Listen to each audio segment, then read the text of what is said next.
EVM strong రూమ్ల వద్ద 3 అంచెల భద్రతా వ్యవస్థను ఏర్పాటు చేసినట్లు జిల్లా ఎస్పీ చందనాదీప్తి తెలిపారు.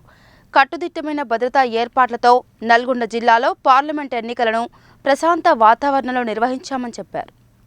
నల్గొండ పట్టణ సమీపంలోని అణిసటి దుప్పలపల్లిలోని గోదాంలో ఏర్పాటు చేసిన ఈవీఎంల స్ట్రాంగ్ రూమ్ను ఉన్నతాధికారులతో కలిసి నల్గొండ జిల్లా ఎస్పీ చందనాదీప్తి పరిశీలించారు. ఈ సందర్భంగా ఆమె మాట్లాడుతూ నల్గొండ పార్లమెంట్ నియోజకవర్గ పరిధిలోని అన్ని అసెంబ్లీ నియోజకవర్గాల నుండి ఈవీఎంలను అణిసటి దుప్పలపల్లి వద్ద ఏర్పాటు చేసిన స్ట్రాంగ్ రూమ్లో భద్రపరిచి పటిష్టమైన భద్రత ఏర్పాటు చేశామని చెప్పారు. స్ట్రాంగ్ రూమ్స్ వద్ద 144 సెక్షన్తో పాటు 3 అంచెల భద్రతా వ్యవస్థను ఏర్పాటు చేశామని చెప్పారు. స్థానిక పోలీసులు, ఆర్మ్డ్ రిజర్వ్తో పాటు కేంద్ర బలగాలు స్ట్రాంగ్ రూమ్ల వద్ద పహారా కాస్తున్నాయని తెలిపారు.